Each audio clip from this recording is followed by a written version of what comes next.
Appreciate each one of you being here today. And the first order of the agenda, we will, if you don't mind, bow our heads for a word of prayer. Father, we do come before you today asking for your wisdom and your guidance. We seek this for the people of this state, that we would do their will. In the name of Jesus we pray. Amen. I want to welcome each committee member here today. I know there's rules going on that I had to cut short and come and get this one started. The Rules Committee, of course, is vital to us. These bills will be moving forward that will go to rules that will set the calendar for the next day. I want to welcome each director of the retirement systems. There are 14 different public retirement systems. I know most of you know that, but that's for the ones that might be watching.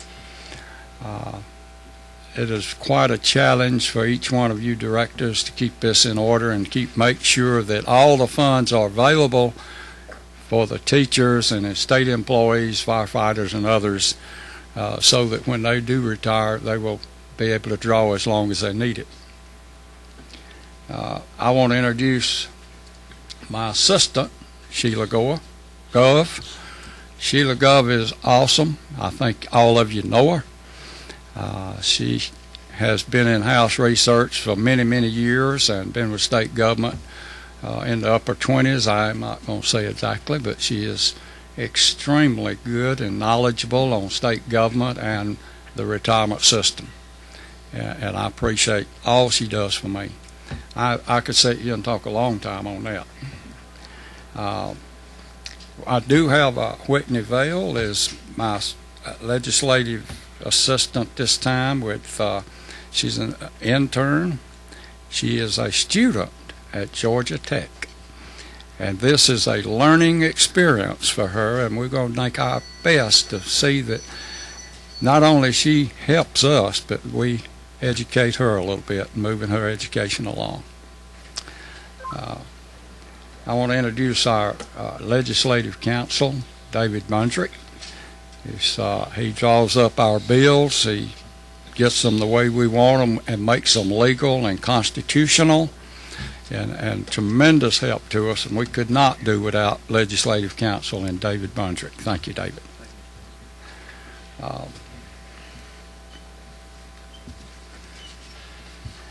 We'll take, I think all of you got bills. We'll not necessarily take the bills in order. The first bill we're going to call up is House Bill 809. Representative David Knight will be talking on this bill. Anything else?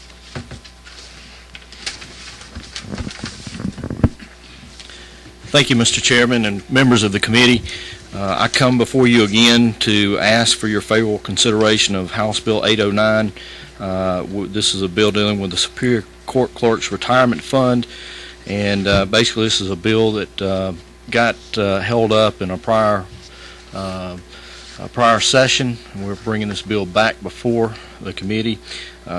This bill basically allows persons as of July 1, 06, who were retirees who had elected the survivor's benefit, and then that spouse predeceased the retiree, then we're allowing the retiree to go back and receive the full benefits as of the time that the retirement began. Again, the bill comes before you. We've got the blessing of the the Superior Court's Retirement Fund, and there is no physical impact here.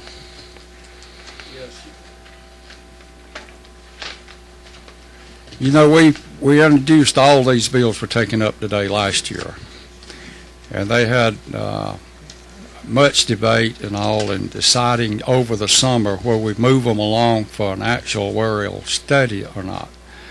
So all of us should be pretty well familiar with the bill. Are there any discussion or any questions? Are there a motion? I'd move the do pass. Are there a second? A motion and a second. Any further discussion? If not, signify yes by raising your right hand. Thank you. you. Unanimous. Thank you, Mr. Chairman, and members of the Yes. committee. Our next bill will be presented by Representative John Yates, House Bill 821. Thank you, Mr. Chairman and members of the committee. House Bill 821 under another number 2 years ago was passed through the House and the Senate and gave out a time, I guess toward the end through rules and whatever, and did not make it all the way through. So it's the same bill as it was. I don't remember the number at that time.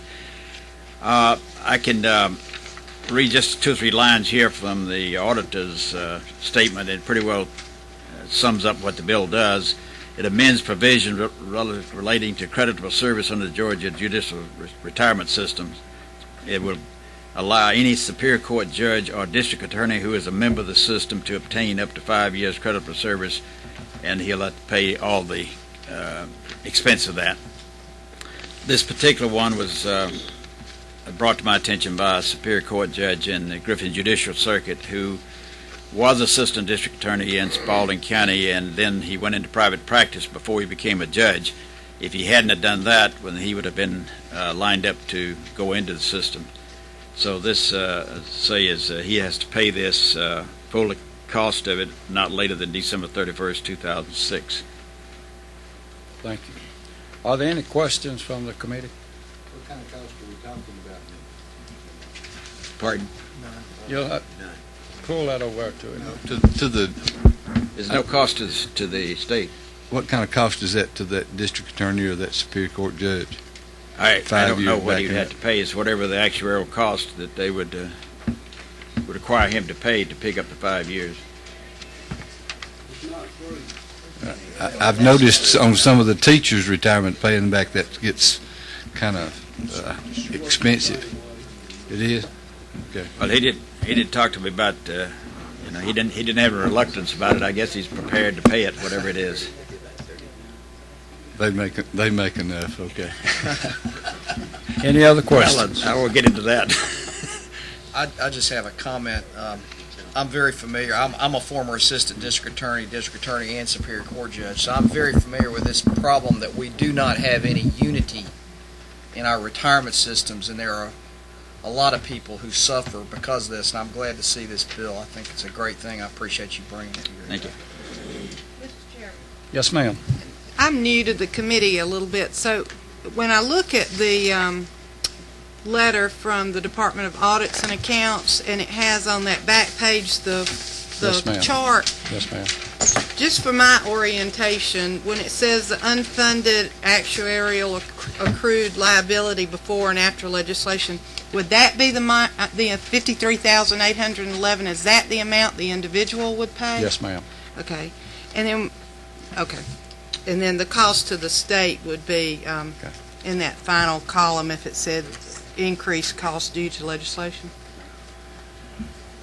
I just want to understand Let me refer that. to Mr. Neff, if he'll take a microphone right there. And John, if you'll let him sit there a minute. I'm sorry, we're limited on the seating and microphones. If you can help her with this answer. Yes, sir. Thank you, Mr. Chairman and members of the committee.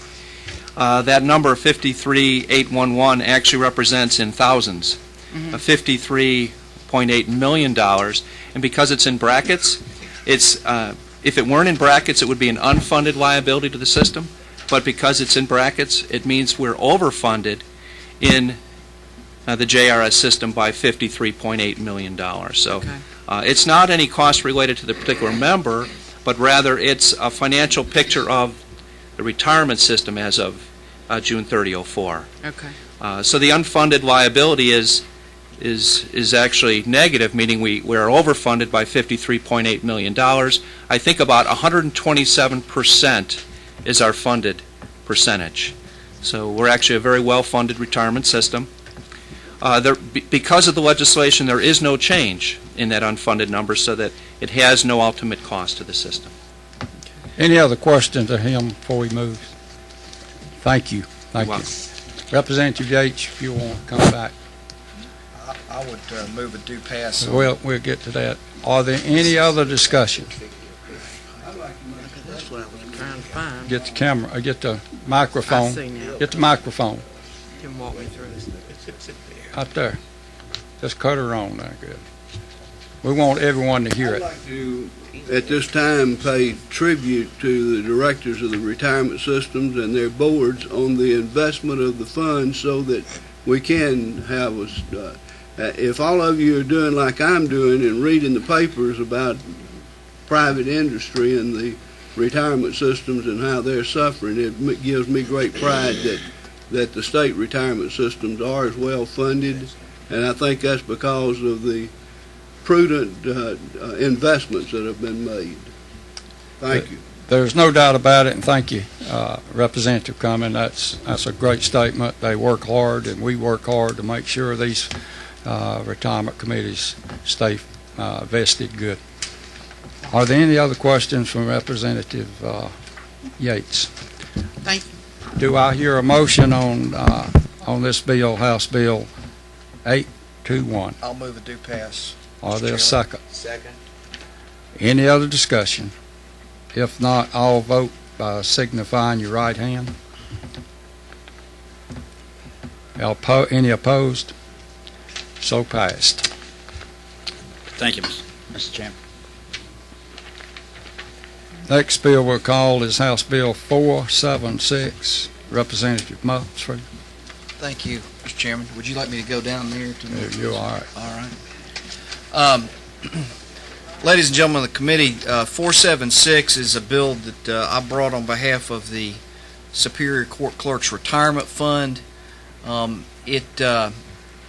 This bill is actually recommended in the actuarial study. It's suggested that it will be very helpful to the pension fund of the clerks. It involves the clerks being required to pay an additional $25 per month toward their retirement, and it raises a fee on real estate transactions, which was established, I believe, last changed rather in 1985. It raises it by 50 cents, from 50 cents to $1. This does not have any expense to the state. I'll be glad to accept any questions. Woodson Daniel is here on this. If I can't answer it, I'm sure he can. Joanne Caldwell, Clerk of Rockdale County, is here if there's any questions for either of them about it. Are there any questions from any of the members? If not, do I hear a motion? So moved. Have a second. Second. All in favor by signifying your right hand. And any opposed? I believe it's unanimous. Thank you very much. Next one will be also from Representative Musford, House Bill 391. This bill was brought on behalf of the Public Defenders Council. It provides that a circuit public defender can elect to go into the Georgia Judicial Retirement System. It does not have any financial impact, as it's sort of a pay-as-you-go thing. Those persons who are currently public defenders must make an election. They can either stay in the ERS or go into the Judicial Retirement System at their election. That may vary from individual to individual. There are very few people actually affected by this bill at the current time. Ms. Cindy Wang is here from the Public Defenders Council. If there are any questions that I can't answer, I'm sure she can answer them for us. Thank you. Are there any questions for the committee? If no questions, do I hear a motion? Do I hear a second? We have a motion and a second. All in favor, raise your right hand. Any opposed? Likewise. Motion passed. Now we have a presentation. It's going to take about 5 minutes, and I would like for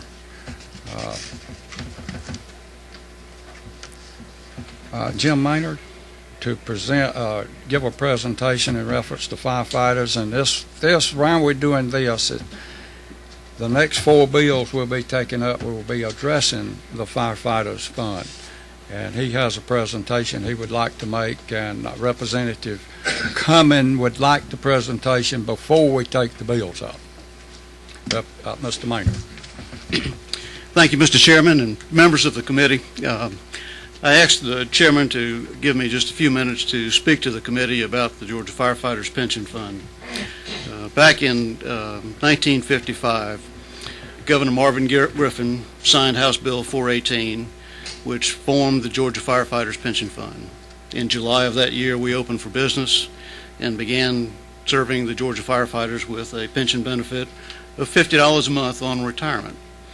The following year, we issued the first 24 checks to Georgia firefighters who retired with their benefit. The very first check went to Bill Hagans, who was 77 years old. He had 49 years of service in the fire department, which was a real noble accomplishment of the General Assembly in the Firefighters Pension Fund. At that time, dues for the firefighters was $5 a month to join the pension fund. The benefit was $50 a month. And the tax that we received for the insurance that was granted to the pension fund was $23,000 a year. Part of the reason for the pension fund being structured the way it was to encourage fire departments to upgrade their systems. So we had fire classes 1 through 8 were the ones that were allowed to join the pension fund. And I'll make that point to sort of embellish a little bit later in the presentation and discussion. But today, what we have in the pension fund is a benefit that is slated at $824 a month for firefighters on the basic benefit. We average paying them $650 a month. We collect nearly $18 million a year. We pay out over $16 million a year to firefighters. We have almost 2,800 retirees that we support and 15,000 members in the pension fund. It's truly a success story because we've held dues to $15 a month for our firefighters. And we really appreciate all of this work that we've done. The accomplishment is through the efforts of this committee and the members of the pension fund. We have some bills that we are presenting today. Well, let me back up. We commemorated the 50 years of the pension fund this summer with a presentation at the Georgia Firefighters Joint Convention in Valdosta, and a part of that commemoration was a commemorative cup, which we're real proud to leave with you gentlemen and ladies today, commemorating 50 years of service to Georgia Firefighters Pension Fund. And we're real pleased to ask you to accept this as a memento for the 50 years of work that you and your predecessors have done for the Georgia Firefighters Pension Fund in support of what we do and how we serve our firefighters. The Firefighters Pension Fund is separated into 2 pieces, the firefighters and the Class 9 firefighters. Class 9 is the very, very rural pension fund. We're very, very rural firefighters around the state. When firefighters were formed, again, I mentioned that they were formed in order to encourage departments to upgrade their service. So the Class 9 firefighters were excluded initially for the first 45 years of our history. In year 2000, the Class 9 department was formed in order to go ahead and begin to serve the Class 9 firefighters. They were formed as a separate fund in order to determine whether or not they would dilute the larger fund. To date, we've only gotten 230, 235 firefighters that have joined the Class 9 fund because when it was formed with no assets, and so the benefit was determined to be very low. They're all volunteers. Firefighters are unique to the extent that as public servants we are predominantly volunteers. So volunteers tend to be a little bit transient. They tend not to make all of the stringent requirements that are required to join the fire fund, the pension fund. So part of our proposals among these bills that we're going to propose today are to combine the 2 pension funds to increase the benefits available to volunteers in the Class 9 departments and reduce that benefit. So that's the presentation, is to help you understand why we have some of these bills on target, as well as to recognize 50 years of service to the fire department and the firefighters by this committee, as well as by the pension fund. Thank you very much. Thank you very much. And now I want to call on the former chairman of this committee, Representative Bill Cummins, to introduce the bills and to talk on the bills in any particular order he wishes to call them. Thank you, Mr. Chairman. I'm going to take them up in the numerical order in which they're on the paper. Thank you, Mr. Lamar, and I'll be asking you to help with this presentation. The bills before you are the outgrowth of a request by the fund board that we upgrade the fund to these particular bills. And when I was elected to the legislature 26 years ago and became a member of the retirement system, one of the retirement systems that we have that got the most controversial discussion by its members was the firefighters' pension fund. The outgrowth of many years of work is in this particular bill, and that's the Class 9 firefighters fund. House Bill 344, and if you'll look at the bill and the yellow sheet in the back, which is the summary of the bills, well, then I'm going to be as brief as possible and then ask you if you want to discuss that particular bill. So we're taking up 344. All right. This bill reduces to 1 year from 7 years the service requirement to begin earning pension creditable service for firefighters who have previously retired and elect to return to full-time or volunteer duty with the fire service. Are there any questions from the committee? If there's no questions, no other discussion, all in favor by the right hand? I'm sorry, we need a motion. We got a motion and a second. All in favor by the right hand? Thank you. And any opposed? Thank you. Bill passed. Representative Cummins, next bill. House Bill 357. This bill proposes to increase the benefit level of Class 9 participants on retirement from the current $185 to $500 if needed. The Class 9 fund is not merged with the firefighters fund. And I might say to start with, before we conclude, is that there is no cost to the state treasury on the bills that I'm bringing before you. The cost is borne by the assets of the retirement system through investments and through membership dues and through the insurance premium tax. Any questions? Mr. Chairman, Yes. you mentioned 108, but you meant the 165, right? We have had two cost of living increases since the bill was originally drafted. The benefit level was set artificially low initially at $165 until some experience could be established, and we bring that to you with good experience and the fact that that the funds are there to pay the increased benefit. Representative James, any further question? Any other questions? Then I'll ask for a motion. And a second. Second. All in favor, if there's no further discussion, by the lift of your right hand.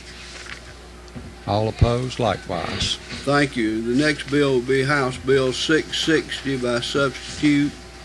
This bill has two parts also. This bill proposes to authorize the Board of Trustees to grant up to 24 months of pension creditable service to firefighter pension participants who are called into active duty of the armed services of our country and who keep up their dues while they're in this armed service. I would request that you give favorable consideration to this bill. Any questions from the author of the bill?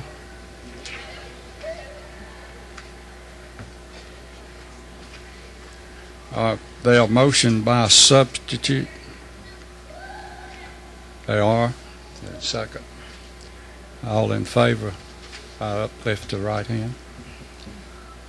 And opposed, thank you. Thank you. And the last bill is House Bill 749 by substitute.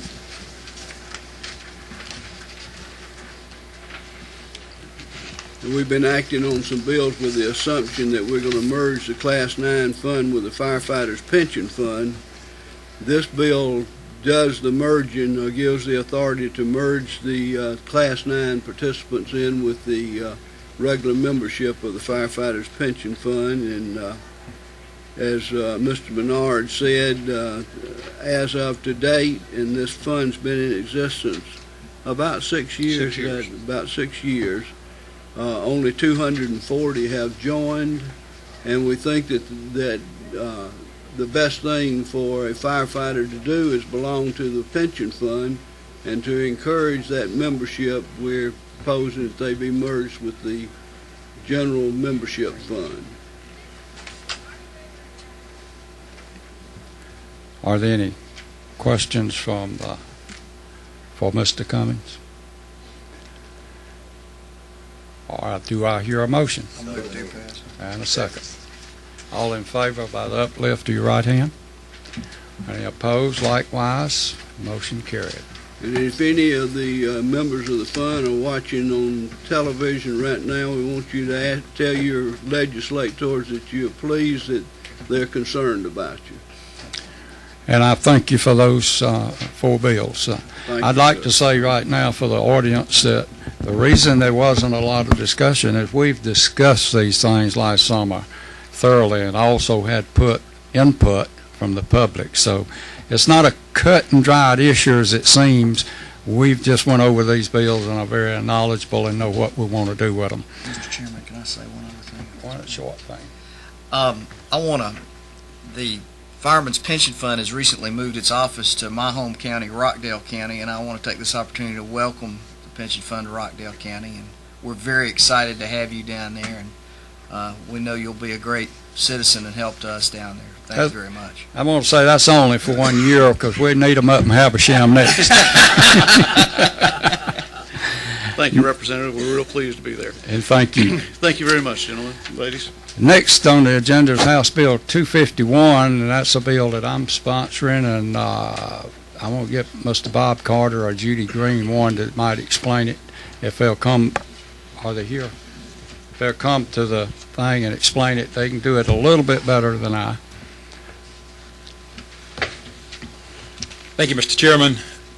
What 251 does, currently under the probate judge's retirement fund, they can only name a spouse as a remainder beneficiary when they choose retirement time. 251 allows them to name someone other than a spouse. There's no cost to the state and there's no cost to the fund because the cost will be borne by the participant. This came out of a need for some of our probate judges that don't have a spouse but had some adult children that had some learning disabilities and some physical handicaps, and they needed to provide for them for future benefits. And so what this would do would be based on the participant's age and the beneficiary's age, be actuarial equivalent amount of money. And so that's why there's no cost to the fund, only to the participant. These same benefits are already available in a lot of the other retirement systems where that you don't have to name just a spouse, you can name someone else. Be glad to answer any questions. Any questions? Do I hear a motion? So moved. Do I hear a second? Second. All in favor by the uplift of the right hand. Thank you. Unanimous. Thank you. On behalf of the probate judges, we thank you. Thank you. Now, David, if you'll move over there where you can explain. They get the picture from there? All right. Thank you very much. We're trying to accommodate internet. Thank you very much. And now I want we got sort of an emergency bill that we had to move into this, and David will explain why we had to do this. Now, this is not one we went over, but it's no cost. So, David.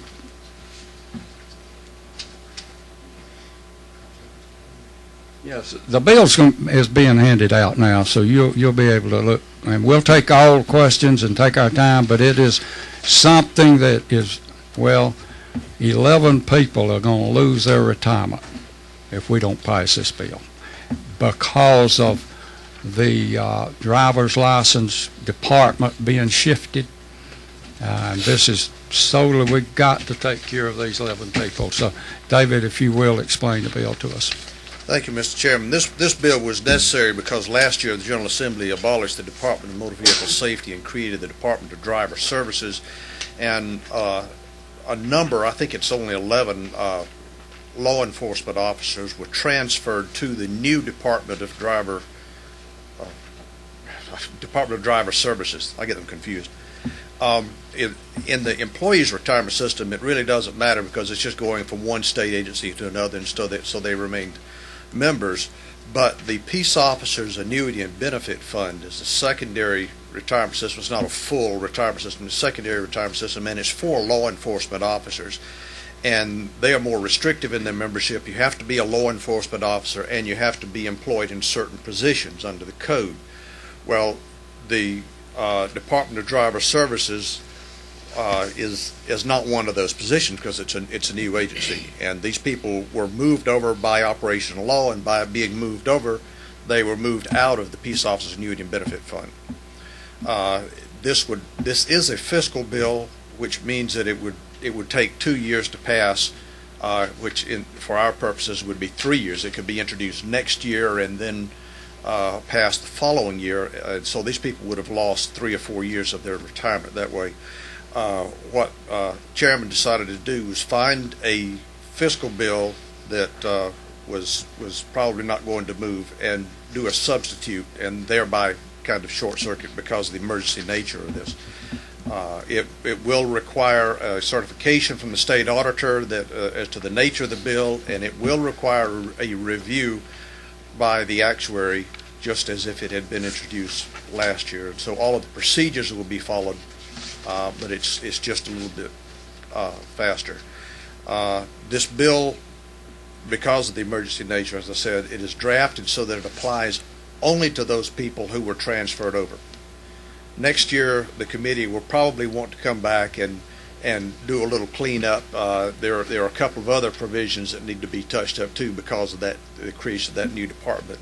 But for right now, this bill will allow those 11 members, 11 law enforcement officers rather, who were transferred to the new agency to remain members of the Peace Officers Annuity and Benefit Fund. Any questions? Yes, sir. Okay, Mr. Chairman, looked like the state has dropped the ball.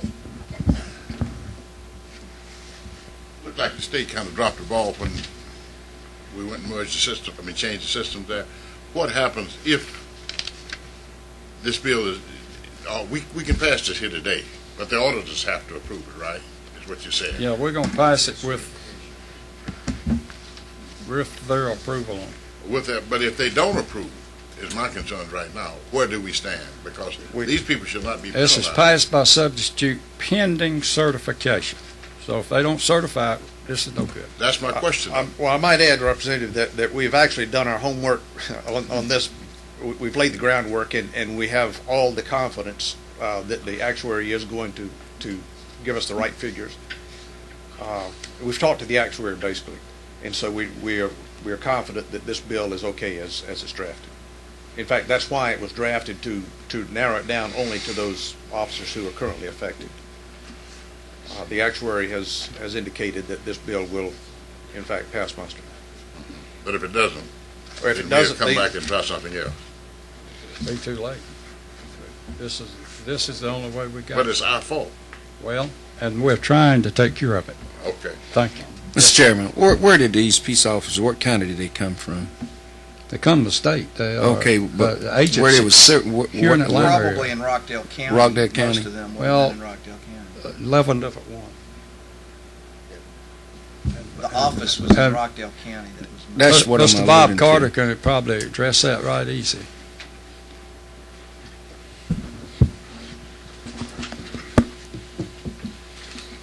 Thank you, Mr. Chairman. Coach Williams, you're exactly right. And Mr. Munford, they were all employees already of the Department of Motor Vehicle Safety, and most of them lived out in the Rockdale County area.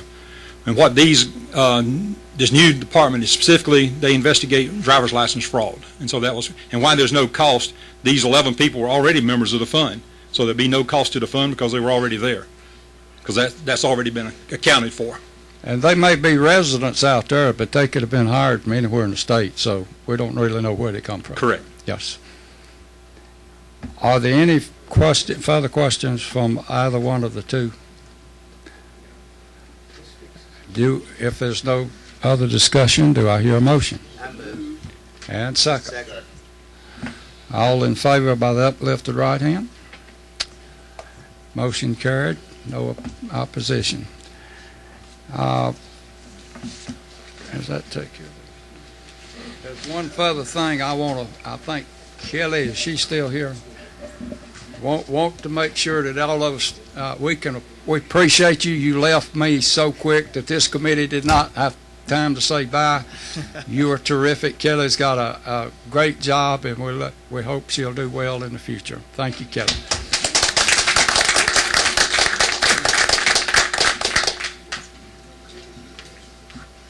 Okay, our regular meeting time will be on Wednesdays at 3 o'clock here in this room. We'll probably have at least one more meeting. That'll be probably Wednesday week. We'll be out next week. And, of course, any bills that have been before us that has money that's going to cost, if you'll get the money put in the budget, we'll do our best to bring it forth. Otherwise, meeting adjourned. Thank you. Russell, could I see you in the deal and let's talk about it? Sure. And if I can get yeah. Dave, yeah, well, whoever. Just decide which one.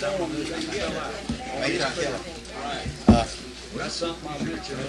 Could you meet with Dave and us just 2 seconds?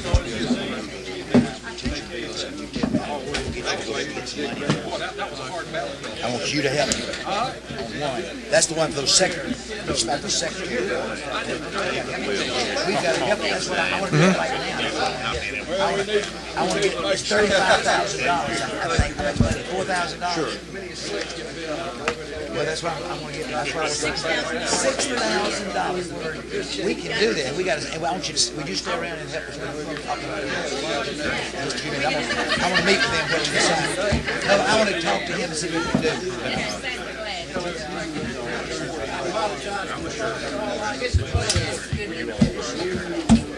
Yeah, I've been able to talk to you about that. Actually, I didn't hear it.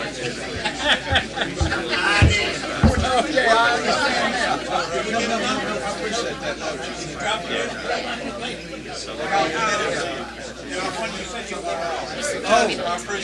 good. No, you don't blue. Okay. And the blue one too. Two of them. There are